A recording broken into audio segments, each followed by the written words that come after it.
How's it, everybody? So we've got the Life Orientation September 2024 paper to look at in this video. It is pretty long and it is a compilation of previous videos that I've made.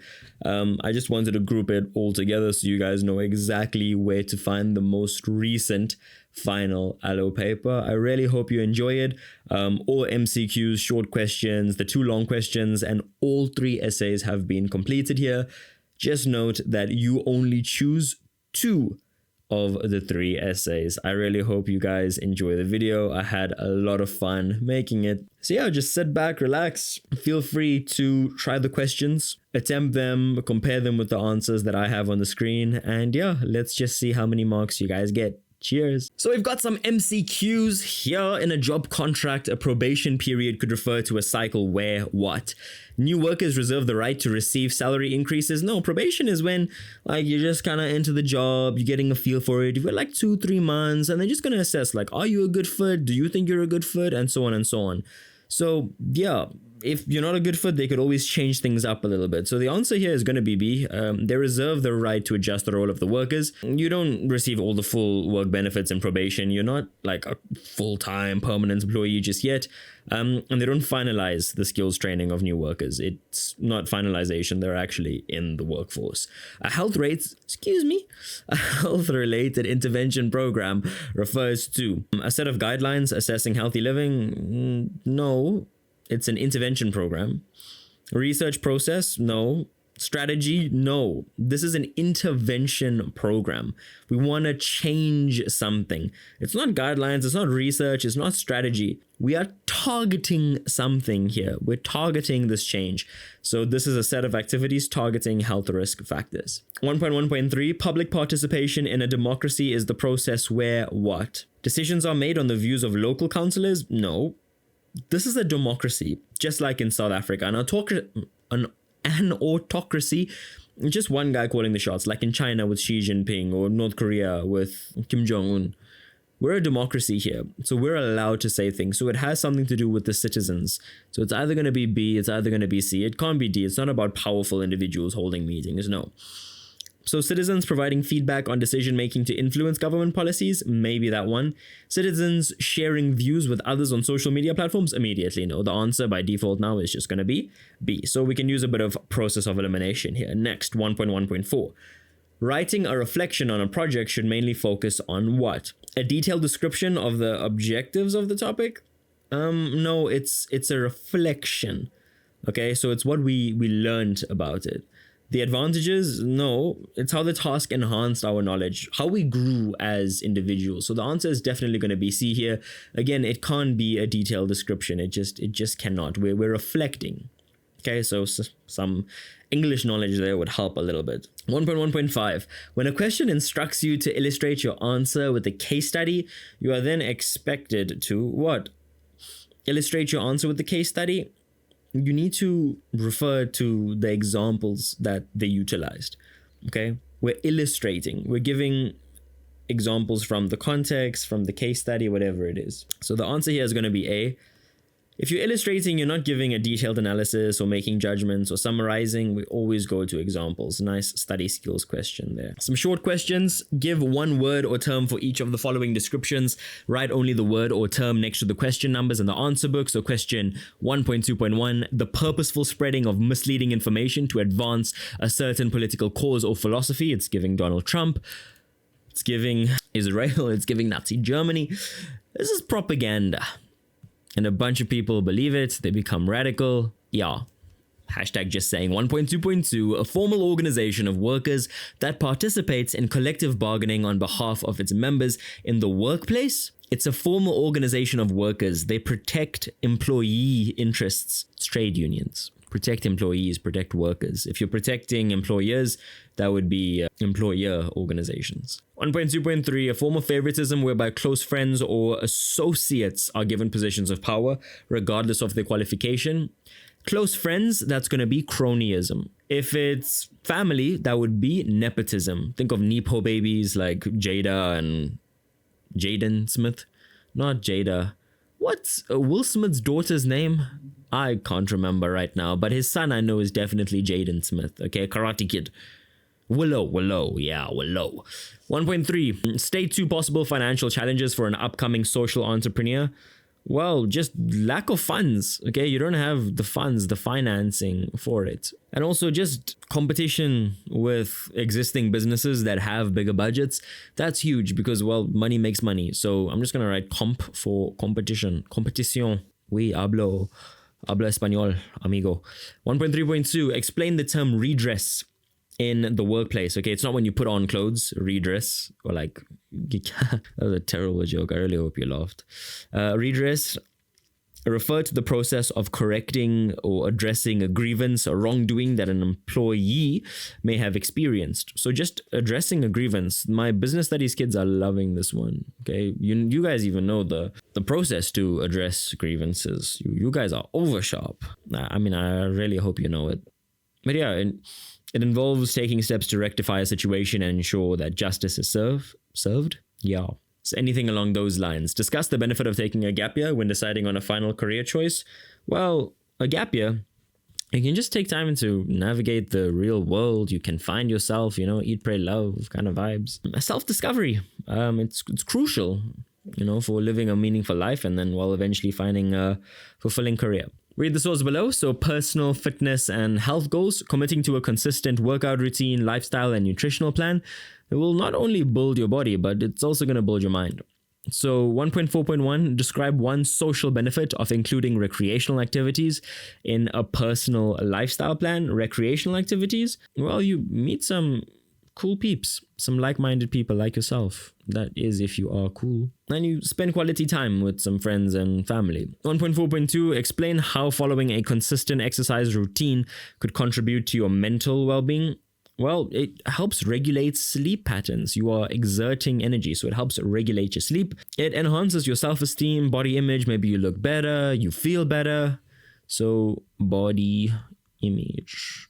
Darcy. 1.4.3. Discuss one possible advantage of following a balanced nutritional plan on a person's long-term physical health. Well, we can sustain just a healthy diet with all the major food groups, carbs, proteins, fats, vitamins, minerals, all that good stuff. We can follow a low GI diet.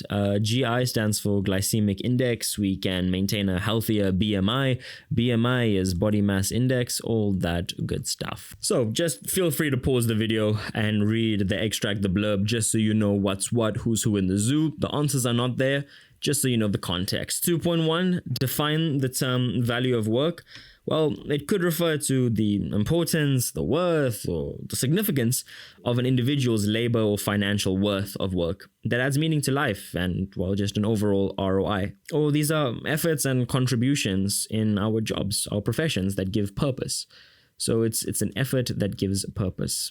Describe how Gen Z's experience of technology could enhance problem-solving skills in the workplace.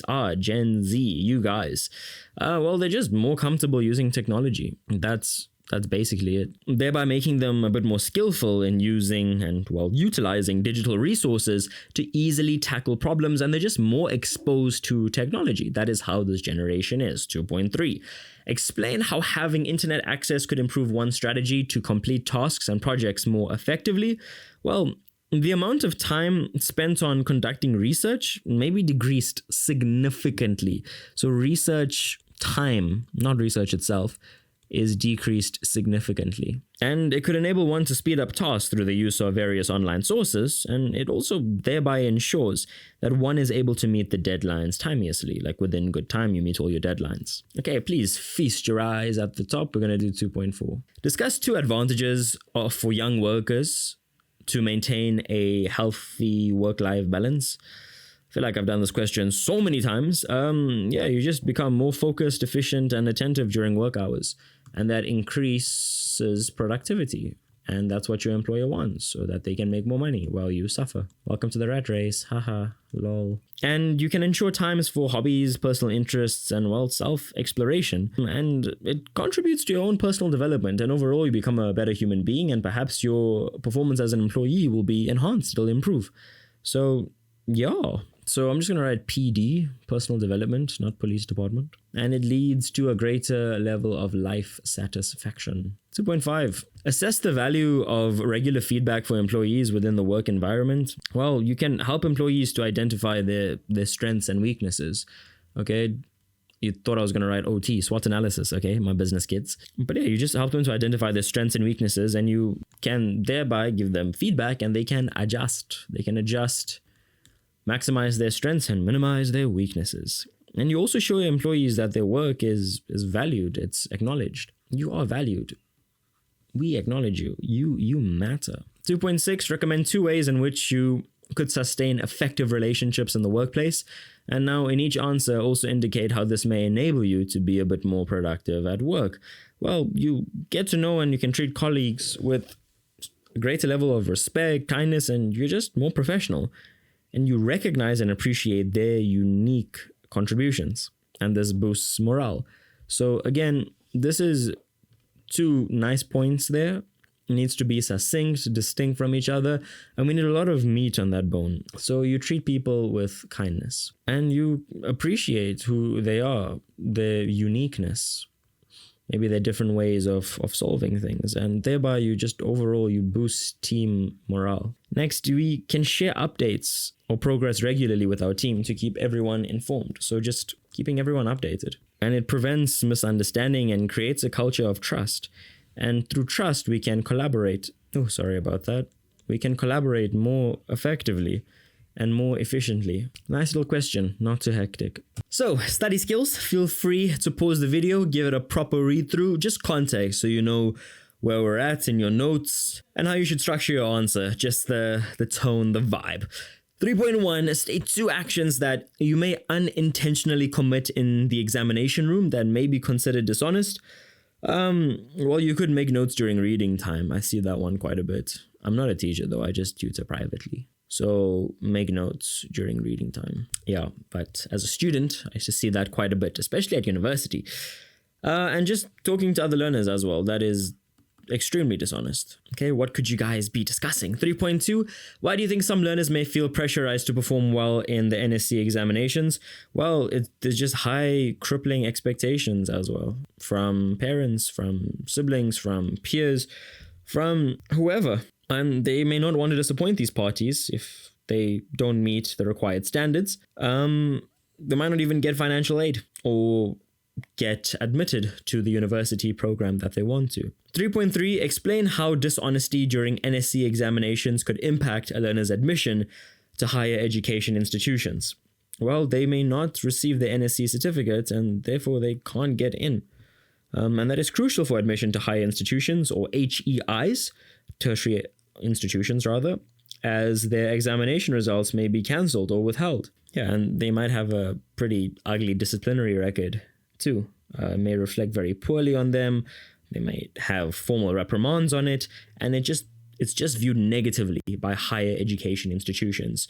3.4, discuss 2 ways in which you could revise your own study strategies to ensure that you are well prepared for examinations. So look, regarding 3.4, we need 2 really good ones. Okay, it's 2 times 2. So you could break down your study material and just make it more manageable, like into bite-sized pieces, manageable. And that could assist you in nailing down your study goals or objectives a lot better. Goals, typically short-term, objectives are longer-term.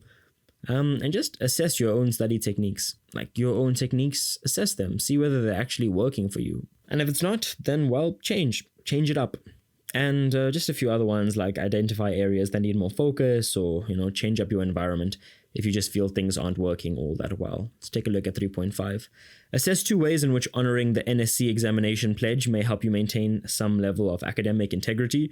So this is like, preparation for finals, but it may compel you to make a more personal commitment to uphold these standards, and it strengthens your resolve to act ethically, even when you're stressed out a bit during your examination. So just this whole idea of a personal commitment, I'm just going to write personal just to strengthen your own ethics. And it also instills a sense of accountability in you, like, look, you've got a huge job here. Literally only got 1 job in matric, and that's just to nail down your examinations as best you can. I hope it's like that. I hope you're not like a breadwinner for your family or anything, but that is the nature of being South African. many students head their households in Mzansi. So yeah, if you've just got the responsibility of matric, just be grateful for it. Appreciate that is your only major worry right now in life, because things could be a whole lot worse. Matter of luck, So yeah, be more accountable, and it ensures that you take responsibility and you're reliable for your own actions, and you just prevent more dishonest behavior. So you're just responsible for upholding your own code of conduct, basically. 3.6, I'm going to change a bit of color. It is a 2 times 3 question, so you need 2 solid points, clear, succinct, distinct, completely different from each other, with a lot of meat on that bone. So analyze how having strong work ethics could enhance your professional skills in future. In each answer, also indicate how this could contribute to long-term career success. So having strong ethics, again, it's all about responsibility and self-discipline, and it may help you to maintain focus on these long-term goals. And this consistent performance may foster a more stable career path, and it opens up new opportunities. And you could also start to collab with others. So that's going to be point 1. Point 2 is it kind of follows on, but you can collaborate with others, and it fosters a whole sense of teamwork. Foster, like Lyle Foster, who scored at Old Trafford yesterday. I don't know if you guys watch soccer, you'd get that. And it could lead to potential leadership roles, and as a result, your remuneration should increase as well. Managers just get paid more. So yeah, you need 1 point, and you need like a really good substantiation. Like within that good point, like 2 clear like substantiation points. And you don't need to quote evidence from the source or anything like that. The answers are not there. But yeah, hope you guys enjoyed this one. Section C, and so the essays begin. Remember, you've got 3 essay options, and all you do is pick 2. Pick the 2 that you're most comfortable with, and it must follow the structure of IBC. In your introduction, introduce the 3 points, these 3 points here. In your body, you discuss these 3 points at length, and in your conclusion, just bring it all together. Keep it in essay format, and it must consist of paragraphs. So the role of media, so coverage of sport and sport personalities, it varies tremendously in the media. And media coverage of sports personalities can lead to their fame and success. It can also draw attention to some big scandals resulting in bad publicity and just undue pressure on these individuals. Yet these same individuals may inspire young people to pursue careers in sport. So this is basically about the media coverage of sport. You can give it in a South African context if you like. So use the following as a guideline. Briefly state 4 roles. It's not a guideline. You have to do it. It's not a guideline. Okay, like don't be discussing other things as a belief.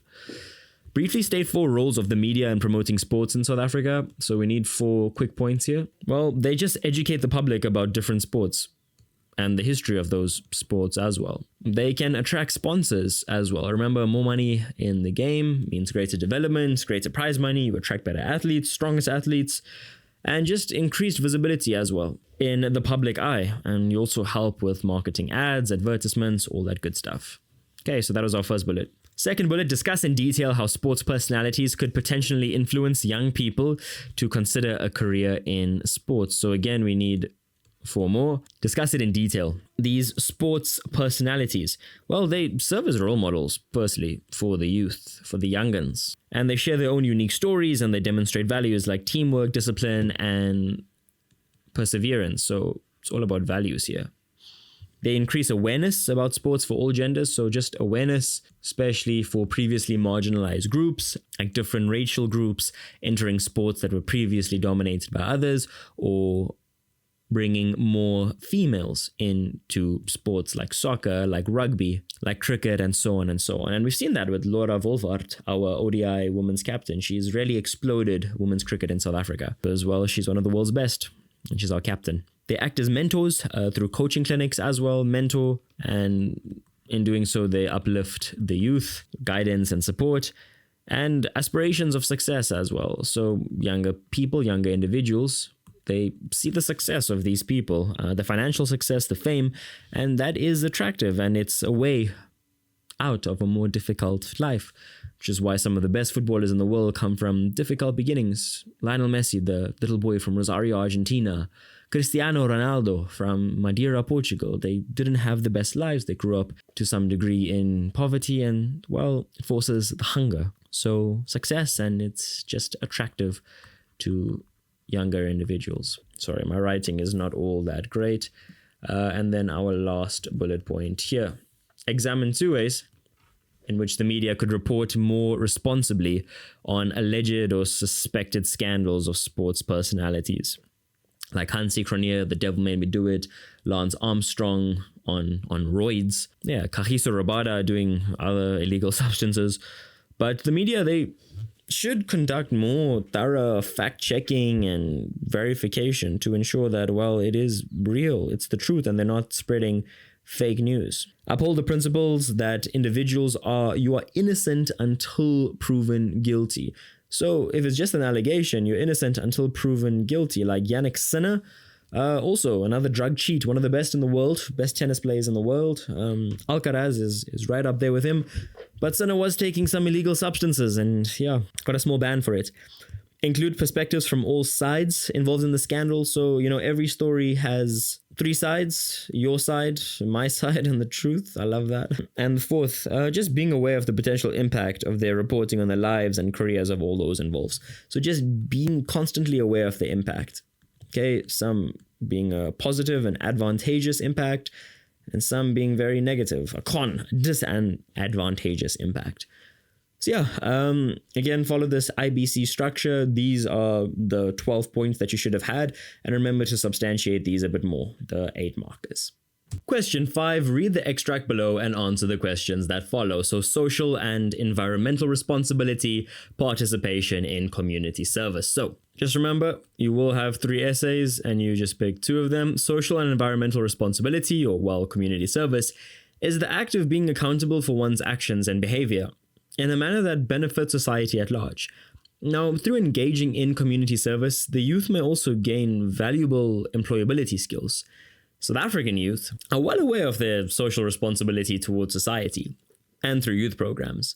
Now, many young people are empowered to take the initiative in making positive changes in their community. So, write paragraphs on social and environmental responsibility. So, as always, as I've said in all the videos in the series, your essay must be in IBC form.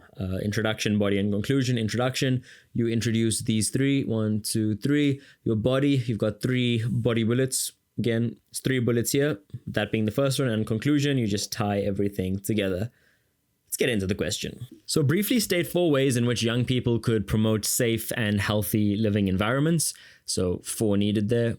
1, 2, 3, 4. They could educate their peers through workshops, social media campaigns, and informal discussions. So educate via multiple avenues.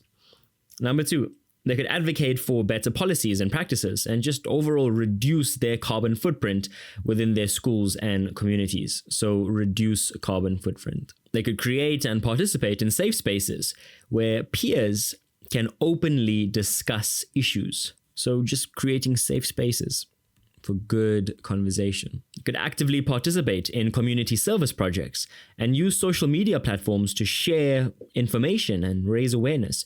So just active participation and utilizing social media. So just participation, and a nice bonus there for you is utilizing Instagram, YouTube, TikTok, whatever. 2, I'm going to do it in blue. Discuss in detail how participation in community service could help the youth to improve their employability skills. So again, just look here, 1, 2, 3, 4. We need a bit more meat on this bone. It's not 4 little points. It's 8. So participation in community service could provide young people with opportunities to interact with people from more diverse background. So it's just more opportunities, and you interact with people from different backgrounds, and it pushes you to grow as an individual, personal growth.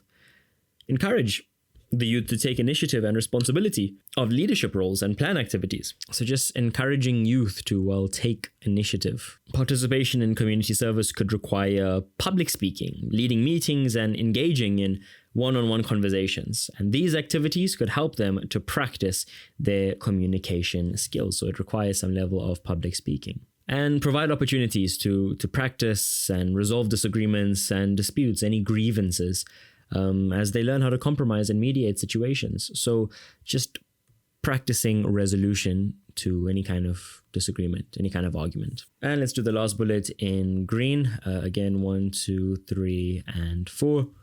Examine 2 ways in which empowered young people could motivate other youth to address social issues within society. Well, just being peer educators, okay, leading by example, serving as role models, and serving as mentors by actively participating in community initiatives and projects, and encouraging other young people to initiate community projects. So just continually encouraging. So ultimately, we want a better society, and some people have to step up and, well, lead by example. And forming organizations, youth-led organizations typically, that provide skills training, workshops for other young people to equip them with practical skills, knowledge, and just access to resources and support, which enables them to initiate, implement these sustainable projects.